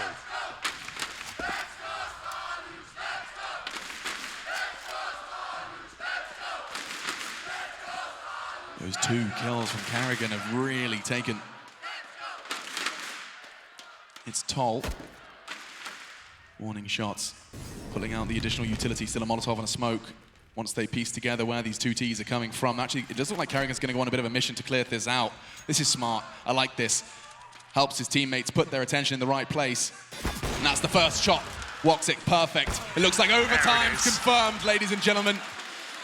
Overtime in the first map. It's exactly what you want to see, and a good chance for both of these teams to reset. I think the technical issues left them feeling both a little bit flat. Overall on their T sides, mousesports had their issues. Astralis not looking as convincing as they usually would, but fantastic performance from Watzek overall. He manages to nail pretty much every single AWP shot. The only real mistake he made was that aggressive inside push. It didn't work out for him. That got Astralis to the position towards map points, but now everything's reset. 16K, MR3 and Dupree looking to get towards that main entrance position. Does deploy a grenade. Doesn't commit for now. Held off by the flames. And this has been a real problem for Astralis. Kerrigan up close and personal. He's done it once again. He gets a clean frag, but can't find the second. It's not quite going to be the repeat, but keeping things equal. Bloodshed everywhere. Magis, quick adjustment onto Chris. Astralis in the lead in the first round here of overtime. It was our first map of our second semi-final. Watzek and Rops. There is already some damage inflicted, so that rifle from Rops has got some softened up targets. It seems like Astralis have set their target towards B. That is usually Rops' domain, but he is caught in limbo a little bit. Smoke towards ramp does arrive, but so does Zipex towards the upper. He's already out, and they can really catch him here. I don't think Rops is going to be ready for this. They're going so fast in towards the site, he's just going to have his bottom turned. He's heard him. He's got a kill on Zipex, that's for sure. He was low HP, He gets a dink on Mages, but it's not quite enough to get the frag down to 6 points of health. And now Watzek has to be the hero. First round of overtime here. AWP in hand as the bomb goes down. Incendiary available to him on the floor as well, so we'll get a second one. Trying to flush them out. No one towards the lower ramp. At least that's information gathered. He can confirm that position's clear. Time becoming an issue, becoming a factor. Does catch a glimpse of Magis, but Astralis, they're going to play this so well, keeping him restrained. He's running out of time. A smoke onto the bomb. He does have a kit. That's pretty much his best bet here. His only option. Doesn't look like it's going to be too easy for him. It's that sitting outside of the smoke, easy for Glaives to collect, to 60. Because his screen would have been great there, but the smoke wasn't quite deep enough at that point. He thought he could just maybe steal a cheeky defuse away. There was a chance that Glaives waited too long, couldn't connect, but ultimately he gets outplayed. It is going to be 1-0 for Astralis as they managed to make their way back towards inside there. It was the same approach from the CTs. We saw Kerrigan with the incendiary down, the HE follow-up as well. Got the first frag, but he couldn't scamper away as he get into the second round here. Another double orb setup on the CT side. It's the same initial approach from Astralis, but do they commit towards the push this time? They do. Boy. They are going to be going towards E-Box. Kerrigan's completely blind, but still alive for now. Watzek will keep him in the round. It's going to be Dupree answering back towards Chris J. An equal kill for now to go 3-on-3. Device still towards main entrance with the orb. You know Watzek is there, and he's deadly. 26 frags from him, and similar for Magis. He's going to find another. Deals with Frozen. Watzek has to find this frag, and he does. Rops as well as they leave main. Magis, he just doesn't have the health for this. Oh, he definitely doesn't now. So Astralis, 3 players thick and fast out towards that main position. It doesn't quite work out for them, though. The initial trades were decent, but Watzek staying alive. He's so good. Really peaking into this tournament. 27 kills to his name now as we get to the final round of the first half of overtime here. It's currently 1-1. Who will be taking the lead? Astralis have enough, all things considered, but 2-1 lead on the T side would be fantastic for them as we get into this round. Do they want to continue that fast-paced gameplay? They're sending 2 players towards inside, so a different approach here. Couple of smokes deployed towards outer. Device watching for the alley push. It's going to be Watzek once again opening things up. That's Dupree going down at the main entrance once again. Real struggle for Astralis in that position. Yeah, Mouse have contested it so brilliantly, whether it's Kerrigan's aggression, Watzek saw peaks, Chris J lingering around. Frozen, you have to give credit to him as well. He's been having this battle for Pop Dog, and he continues to try and keep them at bay. Doesn't look like he's doing a great job here. It's Kerrigan the one to keep his teammates safe as houses. 5 men still standing. With so much time on the clock, they have completely decimated the Astralis attack. Another chance. Magisk, he's made so much noise, and through the smoke he goes. It's going to be a mousesports lead from the CT side. Another very convincing round for them as well. Just getting picked off one by one. Astralis struggling to really cause a dent in that round. Nowhere near the bomb side there, but they did get a single round, which is more than serviceable as we switch things over. With that double orb set up for them again. Device and May just have a look at Watzek's replay here. So many frags gathered. That's a great one as well. Dupree core jumping across. Kerrigan with his 20-second frag as he gets the double spray down there. Full flashed. Full flashed, of course. Organ hand, not a problem. First round. Perfect read on that. Frozen's just calling, desperate for help. He had his crosshair in the right place. The flash comes in. All he has to do is spray and pray. That's kind of how I do things as well, so I can admire that, even when I'm not flashed. Just a note, Device, 11 kills, 21 deaths. He hasn't really been doing much for them at all. Currently positioned towards the Ivy position. A quieter tournament for him for sure. I don't think he's in the MVP race. It's a rarity, to be honest. Especially when Astralis find themselves in the semi-final. But yes, especially on train, it would have been a perfect opportunity for Device. But he has been silenced by the mousesports squad. Mainly Foxy, to be honest with you. Every single duel they had seems like he's had the upper hand. So 1 round required for map points here. Will this be the one? Inside execution, we said we didn't see much of this. And here it comes, the smokes are down, the flashbang's decent. Glaives feeling uncomfortable here, trying to fall back, and he get the first frag. They haven't been doing a great job on this side of the map, and it's gonna be a similar story. Good trades from mousesports here, they have full control. The Molotovs are down, the smokes have to be deployed, and the CT scramble out of the connector now. Frozen, ready and waiting to take them down. He can play around that, but on retreat, he catches Kerrigan. And No! Magisk, the AWPer. He's got a good idea of Frozen. The nade's gonna find him and force him forwards. Surely not with the Deagle. Device elsewhere as well.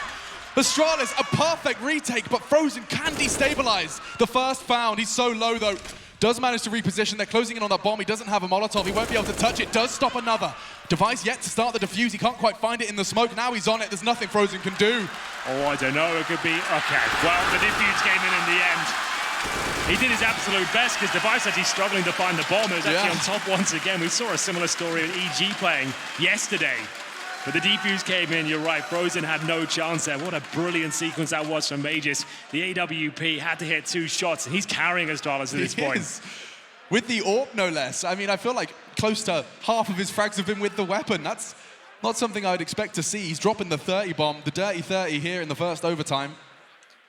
And a counter-terrorist timeout. This will be coming from Astralis, the last of theirs. They exhaust their resources. Double orbs. I mean, I wouldn't blame you for putting another one on Magisk after his performance. Keep it out on him for sure. 30 kills to his name at the very top of the server. To be fair, it's going to be Watzek up there with him. No surprise with 30 as well. But that second shot, that saved the day. Frozen is waiting the smoke. It looked like they had done enough there. They got the initial trades required. They did everything perfectly, pushing players down towards the connector position. The smokes were down, the Molotovs are deployed, but somehow it was Mages busting his way through and managing to save the day. Yeah, they got their first 2 frags. The trades favored them and looked oh so good. But Astralis, masters of the impossible. Magisk not going to be having the same effect in this round. Chris J ensures his impact is null. He is so separate. Chris J's just going to have to take these fights so long. Oh! It's all him. 3 frags from Chris J. They line up. Glaive and Device rattled. Dupree, he rattles right back through the smoke. Oh my goodness. No! Dupree, that is preposterous. He steals the round away. It was Chris J with 3 opening frags. The double kill came through. The stars aligned, but it's Dupree that shoots for the moon. And now we're left at a 2 versus 1. I don't believe it. Watzek has a chance, but Zipex takes it. Dupree! An impossible round. I just talked about it. Every single member of Astralis, they don't know impossible. Now the semi-final starting to warm up. Those are the kind of plays you want to see. I think Zodic was asking for a timeout. I don't think he knows they've got none left. Yeah, sorry, mate. Everyone sees their timeouts now. No more of that. So 3 kills and Chris J answered back. The kill through the smoke. That is just so ridiculous. And the 4th comes through as well. That's going to be a gut punch from mousesports here. Astralis are back online. 1 more round to do it to close out the map. If mousesports can pull this one off, we go to double overtime. That is so ballsy from Kerrigan. This round, with so much weight applied to it, he's managed to sneak out. Device, however, does best Roths. Kerrigan, he does make good on his promise with aggressive push, finding Glaives through the smoke. Watzek in support. The two of them, they're all trying to sell this fake. It's all smoke and mirrors. Watzek with bloodshed. They have a full open sight. This looks good. Second overtime. It's on the cards. Far from confirmed, though. We've seen the Astralis retake before. We have indeed, but 2 orbs in the retake is always going to be a difficult situation. But Chris J, oh, he's right down there behind enemy lines. That's a guaranteed kill on Device, surely. It delivers, and now it's a 2 versus 3. Chris J fighting for his life now, down to just 15 points of health, but I think they've done enough. Double overtime pretty much confirmed here. It would take something absolutely absurd here from Aegis. He got 19 points of health. Down he goes, and we're going to double overtime. A very peculiar game of CS, this one. Back and forth we go. Convincing victories either way. But everything reset once again. But the keynote here is that Astralis will stay on the CT side this time. A small advantage. They get to set the scoreline first, looking for the 3-0 if possible. Wow, Kerrigan, what a charge. Straight out. And when you lose a player so early outside, you can't help but panic. You know, you saw that pulled the CTs towards the outer site. A free walk into the inner. And Kerrigan's doing it again. He loves this play. He wants to get stuck in, but this time Aegis ready and waiting. One spin and twice shy. We'll see whether this is going to be the response. Towards the backtracks they go. No one's watching. And the bomb's on its way there too. You said it's been a weird game. I think it's about to continue because caught off Dupree. Chris J, however, does get found by Aegis. His second already in this round with that AWP. Keep that on him. He has got an itchy trigger finger. Glaives will find Robs. And so to start off our second overtime, it does seem like Astralis are poised to collect. Frozen and Watzek. It's no longer going to be a surprise, but actually Device about to walk straight into the crosshairs. Patience prevails. And perhaps a way in. 2 versus 4 this was, and Frozen. Oh, I like this. This is not bad. He's going to catch another. What was a 2 versus 4 now feels oh so level. Advantage taken back by Mouse. Mage is still alive though, that's the problem. He's the danger man of Astralis right now. He's got the whole team on his back and he spots the player towards the heaven position. That's Frozen. A clinical headshot delivered, a 4 versus 2. Falls flat for Astralis here, just Zipex remaining. We said we hadn't seen many clutches so far, but what can he do with this? 2-on-1 situation, Molotov down. It's so good from mousesports here. They've got all the time in the world to reposition and make this a nightmare for him. They know he's going to be coming from B.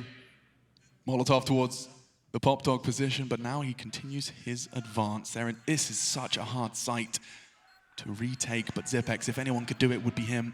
He has to make noise though, so many spots to check out. Frozen makes himself known in more ways than one with 4 massive kills there. A 4-on-2 collapses for the Danes. And his Device that gives himself up. He was the start of it. He had the massive advantage. He had to go peek towards Ivy. Watzek ready and waiting, very patient. And then Frozen manages to get behind enemy lines here and gets a bird's eye view of the bomb site. And he delivers on all fronts. That Krieg, just a perfect weapon for that scenario. 4 kills in total. And it's Astralis. Gutted. They gave that one up. Damn, Frozen and Watzek up against 4 of the Great Danes. And they do manage to find a crucial T round. I remind you, a T round. Only 1 so far we've seen. Going out, this time Dupree does manage to suppress Chris J, but he continues. Still advancing. Watzek does find Aegis good. There's some aggressive AWPing. Around the smoke, Dupree does seem in a prime position to punish here. Chris J's not going to be ready for it. And no one can trade. The flash, however, does make it difficult for him to escape safely. Molotov as well. But battered and bruised, he still stands. Nade, not quite going to catch Mouse, and holding the line, Device fills the void that Med just left. Can they do it again? A different set of tools. Frozen there, but there's no Watzek. Rops from Pop. Frozen alive though. 100 HP. A minute on the clock. They did it before. They'll have to replicate that in a 4 versus 2. Yeah, he's got a bit of wiggle room here, making his way towards the bomb site itself. Bomb is on the back of Frozen. 2 players in front of him here, waiting for that smoke to go down, and that's when chaos will ensue. As it fades, Zipex makes it clear he's towards the bomb train, but Frozen, he knows. He's doing it again. He's doing it again. The sneaky snake. He didn't quite catch a glimpse of the weapon of Glaives. He could still find this. Zipex caught out, traded immediately. Ropsy will be able to find that bomb, but with 30 seconds, and CT's currently standing on it, this is going to be the end. 19-19. Well, there we have it. mousesports trying to force the issue time and time again towards outside. Astralis this time hold on to their 4-on-2 lead. It's interesting from mousesports there, either straight down the mouth of the main entrance, trying to get through, or relying on Voxy for these opening picks. It was Mages that goes down early, but Device finally showing some form here. Nice angle to hold, great shot delivered.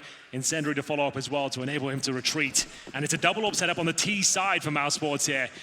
Looking to find map point once again, if possible. We'll get there. As Glaive gets aggressive. And we're pushing towards Ivy, complete with the flashbang as well. HE follow up, that should do some decent damage. They are falling back, Frozen down to 77. That's going to rot the clock, though, I would have assumed. Instead, keen to retake this control. Maybe that's going to draw them into Magisk. Will be flashed off. Astralis very actively contesting this Ivy. Another smoke and a nade arrive.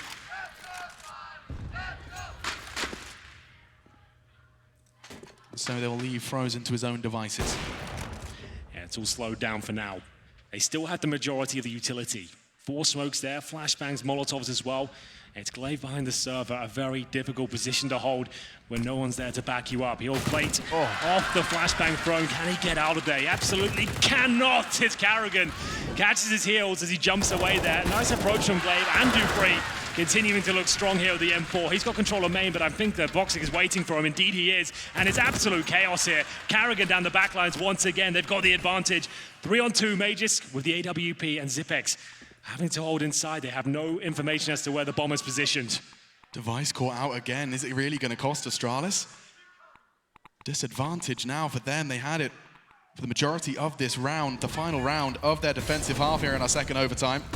Magic, he's still there, will not have an option to retreat. The Flame's still standing, he's only got 10 HP, so he has to hold the line and still finds a frag. How is he still alive? 10 seconds, they need to get that bomb down. Magisk will be pincered in, and mousesports, they get 2 rounds on their attack. Yeah, that's absolutely massive. 2-1, and Astralis, they should have had that. That should have been their half. The first round especially, a 4-on-2 that falls apart. Device over-peaking and giving key frags away. Give mousesports an edge. They're going to take a mile the way they're playing right now. As we go 20-19. 1 round for map points on their CT side. 2 would close things out. Astralis really need to dig deep into the playbook now. What will it be? Standard smokes to start it off. No aggression in the same vein as Kerrigan on their T side. My God, he was doing it even in the last round, the 30th round, charging outwards. More reserve from Astralis. Stagnates. Dupree, undaunted by that, will stand his ground. A flash to follow. And a deep smoke. I'm loving that from Mouse. That's completely removed and nullified any potential for a battle for the main control. Frozen really stepped up his game after a quiet first half. Holding strong towards Pop Dog for now. Time ticking away, but still just over a minute. Just the default at the very start there for Astralis. Seeing how many picks are available. It's only Zipex that's taken significant damage so far. He's at 46. An inside play looking very likely, but they need to get their skates on here. They're not showing any presence elsewhere on the map. Luckily for them, CTs haven't been too inquisitive in their positions, holding up in a standard formation for now. But Voxek, he's in towards the connector position. Rops is there as well. It's a deeper hold this time. And will they dare walk down the lower ramp again? We saw a lot of that from Astralis in regulation. They're lining up nades, and looks like Watzek's just seen the clock. 35 seconds as the Flames arrive. Astralis didn't commit too much utility, but a smoke did leave at the same time. Now a flash. He's doing such good work before he's even used his signature weapon. 20 seconds. Now they go. First frag, easy peasy. Now looking to get onto the bomb train. Oh, he slipped up, but still fragging. Will take 2. Glaive onto the site. Robs towards oil. Kerrigan's already drawing more blood in mousesports. With 9 seconds left, there's nothing Glaive can really do about this one. He knows if he reaches for that plant, he's going to go down. He has a go. But mousesports, you can see the energy. They are 1 round away from winning their map pick in this semi-final. Yeah, pretty disappointing there from Astralis. A default at the start of the round for about 40 seconds or so. Got nothing from it. Went towards inside. If you could see this being held off, it was so obvious as to what they were doing. Had Frozen completely controlling towards a popped up position, funneling them in towards inside. And at that point, they try to execute. The incendiary lands. The flashbang comes through. Fox actually fumbled the jump towards the bomb site. Still gets a secondary headshot. Playing out of his goddamn mind right now. And it's going to be map point for mousesports. 2 rounds required for Astralis on the T-sided train. That's just for overtime again. That's such a ridiculous ask. But Watzek continues to bring the bloodshed. Wow, Glaives barely visible for a second. Rop's anticipating a quick push, and he's right to do so. They line up, only the first, but damage inflicted, and Kerrigan happy to profit. mousesports have surely done it. It was chaos, it was weird Counter-Strike, but perhaps that's the answer to Astralis. You've got to get them uncomfortable, and there is no doubt in my mind we have seen an uncomfortable Astralis side here. Just Magisk, and it's finished by Frozen. 1 map to the good, they take the lead in the semi-final. A great team effort overall. It was questionable in regulation. Their T side looked a little bit off after winning that second round force fight. They had a 4-2 lead which crumbled to 10-5. But then their CT side, Astralis suffering the same fate. They didn't look their usual selves. They didn't seem up for it. They were missing vital shots. Device, he was MIA. We go to double overtime, but mousesports to me, they look like the much better squad overall. Watzek especially stealing the show. Kerrigan, you've got to give him a shout out as well. His combative play towards main entrance is instrumental to their success. They've got to carry it on though if you're going to take Astralis down 2-0. Overpass to the next map. We'll see you there.